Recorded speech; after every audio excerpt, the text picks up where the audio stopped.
Hello everyone, आज हम बात करने वाले हैं class 10th CBSE board examination की प्रिपरेशन कैसे स्टार्ट करी जाए।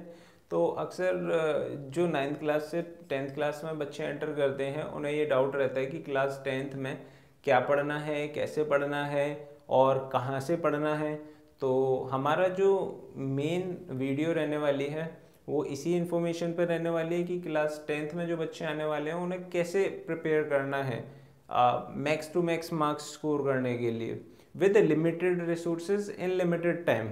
ठीक है, तो चलिए आइए बात करते हैं। भाई जब भी मैं बात करता हूँ कि कोई बच्चा जब क्लास 10th में आता है तो उसको सबसे पहला डाउट आता है कि उसे क्या पढ़ना है। ठीक है, दूसरा डाउट आता है कहाँ से पढ़ना है, तीसरा डाउट आता है कि भाई कैसे पढ़ना है। ठीक, तो पहले डाउट की बात कर लेते हैं, क्या पढ़ना है। तो क्या पढ़ने का आंसर आपको मिलेगा सीबीएसई की वेबसाइट पर जाकर के। आप जब सिलेबस डाउनलोड करेंगे तब आप सीबीएसई की वेबसाइट पर जाएंगे, क्लास 10th का सिलेबस डाउनलोड करेंगे पर्टिकुलर सब्जेक्ट का। जैसे एक एग्जांपल ले लेते हैं, एग्जांपल के तौर पे आपको मैथमेटिक्स में स्कोर करना है। अच्छा, तो आपको क्या पढ़ना है मैथमेटिक्स में, ये आपको बताएगा आपका सिलेबस। सीबीएसई का सिलेबस आपको बता देगा कि आपको क्या पढ़ना है। जैसे सीबीएसई पब्लिश कर देगा आप उसे डाउनलोड कर लें सिलेबस को।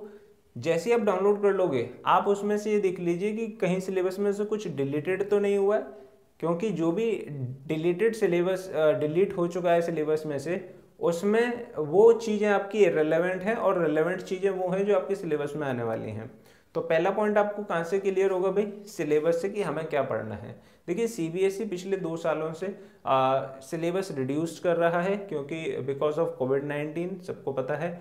तो हो सकता है इस साल भी आने वाले टाइम में रिड्यूस सिलेबस आए। तो सबसे पहला आप काम करेंगे सिलेबस डाउनलोड करके कि हमें क्या क्या पढ़ना है, ये सारी चीज़ें हमें पता हो। ठीक है, रोड मैप पता हो हमें कि भाई क्या क्या पढ़ना है, कितना पढ़ना है। ऐसा नहीं हो कि आप वो भी पढ़ ले रहे हो जो इररिलेवेंट है, आने ही नहीं वाला है। ठीक है, तो सबसे पहला मेरे को आंसर मिल गया व्हाट का, कि हमें क्या पढ़ना है। भाई सिलेबस पता चल जाएगा। दूसरा डाउट आता है बच्चे के में भी कहाँ से पढ़ना है, किस किताब से पढ़ना है। तो भाई मार्केट में काफ़ी सारी बुक्स चल रही हैं, बट सीबीएसई जो खुद रिकमेंड करता है वो करता है एनसीईआरटी की बुक्स को। तो जब सीबीएसई ही खुद एनसीईआरटी की बुक को रिकमेंड कर रहा है तो मेरे को नहीं लगता बाकी आपकी रेफरेंस बुक की आपको ज़रूरत पड़नी चाहिए।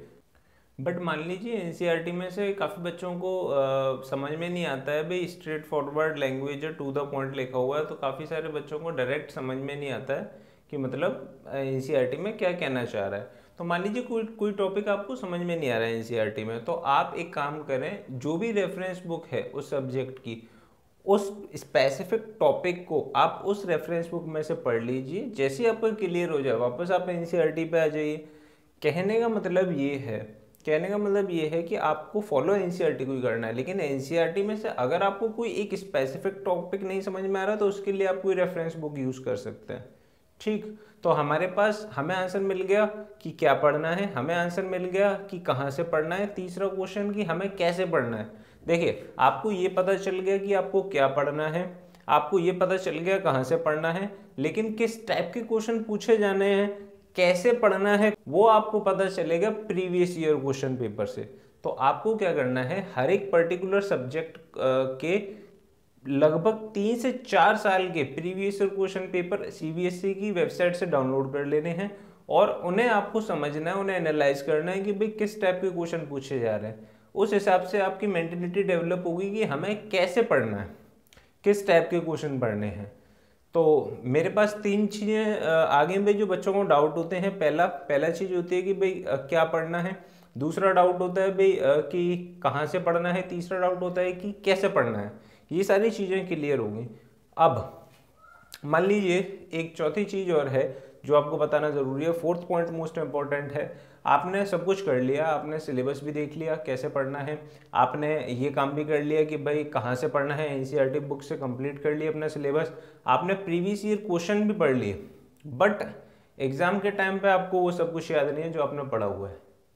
यानी कि फोर्थ पॉइंट जो है आपका वो है, आपको करनी है more and more and more practice and revision.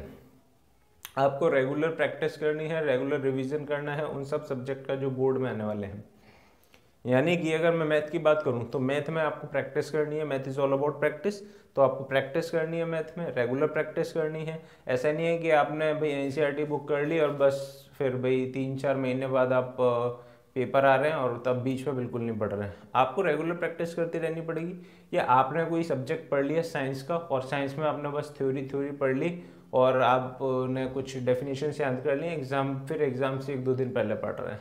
आपको रेगुलर प्रैक्टिस करनी पड़ेगी। तो हमें ये सारी चीज़ें समझ में आ गई कि हमें क्या पढ़ना है, हमें कहाँ से पढ़ना है, हमें कैसे पढ़ना है, और चौथी चीज़ मोस्ट इम्पोर्टेंट चीज़, हमें प्रैक्टिस करनी है, रिवीजन करना है।